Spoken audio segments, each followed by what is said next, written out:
नाज़रीन, क्या आप जानते हैं कि सेलुलर नेटवर्क कंपनीज यानी वो कंपनियां जिनके सिम कार्ड हम अपने मोबाइल फ़ोन में इस्तेमाल करते हैं,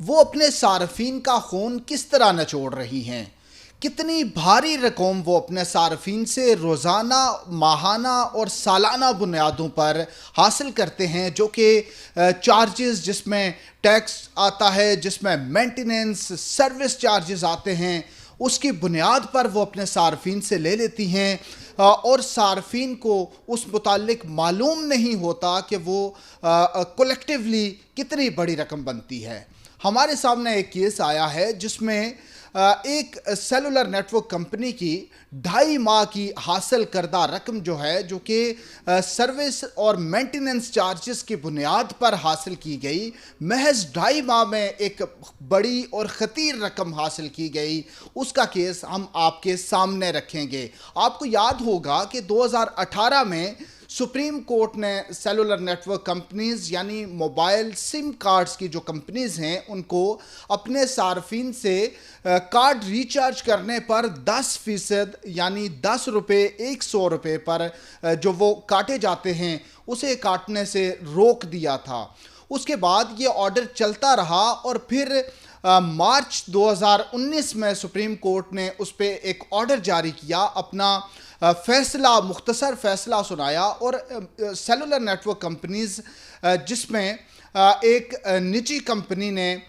ये अज्यूम किया उस ऑर्डर से कि उस ऑर्डर के बाद उन पर ये रिस्ट्रिक्शन ख़त्म हो गई है और अब वो अपने सार्फिन से वो मेंटेनेंस और सर्विस चार्जेस जो हैं वो दोबारा से ले सकते हैं। तो उसके बुनियाद पर उन्होंने 26 अप्रैल 2019 से 12 जुलाई 2019 तक ये रकम दोबारा से हासिल करना शुरू कर दी। ये तकरीबन 2.5 माह का वक्त बनता है और इन 2.5 माह में ये जो 10 रुपये एक सारिफ से एक कार्ड रिचार्ज करने पर काटे जाते थे, ये रकम जब उनसे मालूम किया गया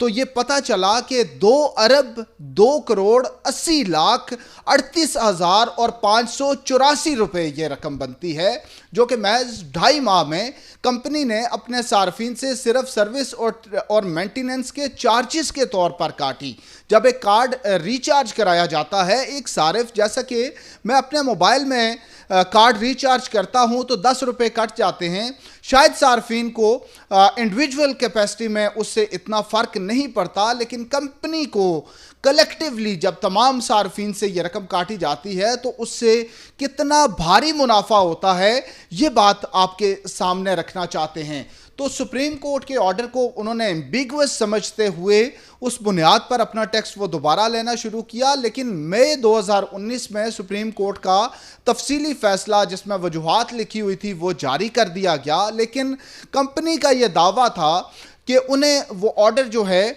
वो जुलाई में जाकर 7 जुलाई को मौसूल हुआ, जिसमें ये वाज़े तौर पर लिखा हुआ था कि सेलुलर नेटवर्क कंपनीज़ अपने सार्फिन से ये रकम चार्ज नहीं कर सकती। तो उसके बाद उन्होंने 12 जुलाई से ये सिलसिला दोबारा रोक दिया। फिर पीटीए ने चाइना मोबाइल कंपनी उससे ये एक बार तफसील तलब की कि आपने इन 2.5 माह में कितनी रकम हासिल की है जो कि इन चार्जेस के मद में ली गई है। तो वो जब उसकी रिपोर्ट आई जो कि अगस्त में जमा कराई गई, तो उसमें ये 2,80,38,584 रुपये की रकम थी, जो कि पीटीए को उसकी तफसीलात बताई गई। फिर पीटीए ने ये ऑर्डर किया,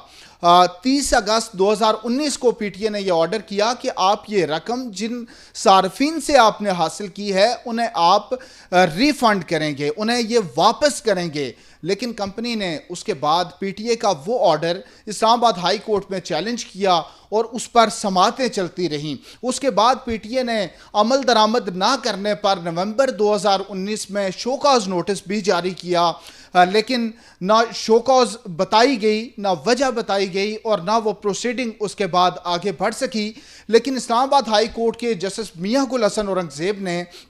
इस केस की समातें की। बड़ा इम्पॉर्टेंट इन नेचर केस था, उस पर दोनों पार्टीज़ के वकीलों को सुना गया। ये कंपनीज जो हैं ये बड़े वकला अदालतों में खड़े करती हैं और उसमें टाइम गेन करने की कोशिश की जाती है। हाई कोर्ट में भी यही हुआ। आज آج سے چند دن پہلے 24 دسمبر 2024 کو یہ کیس ڈیسائیڈ ہوا اور اسلام آباد ہائی کورٹ نے یہ اپیل خارج کر دی ہے. اس کی وجوہات بھی آپ کو بتاتے ہیں کہ کمپنی نے اسلام آباد ہائی کورٹ میں یہ اپنا موقف اپنایا کہ سپریم کورٹ کا جب مختصر فیصلہ آیا تو اس سے انہیں لگا کہ حکم امتناع ختم ہو گیا ہے، تو اس کے بعد وہ یہ جو رقم ہے دوبارہ سے حاصل کر سکتے ہیں. 2.5 ماہ تک یہ رقم لیتے رہے. اس کے بعد جب سپریم کورٹ کا تفصیلی فیصلہ آیا تو اس سے انہیں معلوم ہوا کہ سپریم کورٹ نے پری پیڈ اور پوسٹ پیڈ دونوں نیٹ ورکس پہ یہ ختم کر دیا ہے یہ رقم جو موصول حاصل کی جاتی تھی. تو اس کے بعد وہ کہتے ہیں کہ 12 جولائی کو ہم نے یہ سلسلہ روک دیا تھا. تو چونکہ ہم نے سپریم کورٹ کا جو پہلا آرڈر تھا مختصر فیصلہ اس کی بنیاد پہ یہ شروع کیا تھا، تو اس وجہ سے ہم سے یہ رقم نہ لی جائے. لیکن پی ٹی اے کے جو وکیل ہیں انہوں نے عدالت کو بتایا کہ سپریم کورٹ کا جو فیصلہ تھا جو کہ 2018 میں کیا گیا تھا، اس کے بعد تمام نیٹ ورکس جو موبائل نیٹ ورکس تھے انہوں نے سپریم کورٹ میں ہی تحریری طور پر یہ دیا تھا کہ اس کے بعد وہ یہ ٹیکس یہ چارجز دوبارہ نہیں لیں گے. لیکن چائنا موبائل کمپنی جو ہے اس نے دوبارہ سے وہ ٹیکسز لیے اور انہیں اب وہ ریٹرن کرنے چاہیے، اور اسی حوالے سے پی ٹی اے نے آرڈر کیا ہے. پی ٹی اے کے وکیل نے اس کیس کی مینٹینیبلٹی یعنی یہ اعتراض اٹھایا کہ یہ کیس قابل سماعت نہیں ہے، کیونکہ پی ٹی اے نے جو لیٹر لکھا تھا چائنا موبائل کمپنی کو، وہ لیٹر جو ہے وہ کوئی آرڈر نہیں ہے، وہ کوئی ڈیسیژن نہیں ہے جس کے بنیاد پر ہائی کورٹ میں ریٹ دائر کی جائے. تو اسلام آباد ہائی کورٹ کے فاضل جج نے یہ مناسب سمجھا کہ میرٹ پر کیس سننے سے پہلے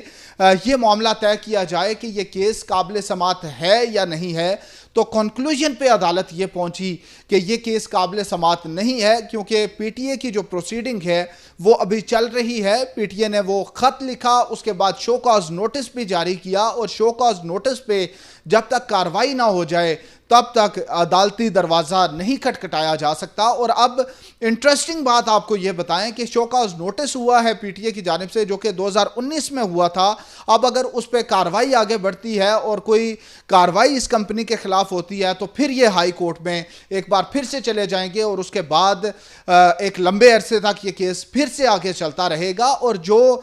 پی ٹی اے کا آرڈر تھا ابھی اس پہ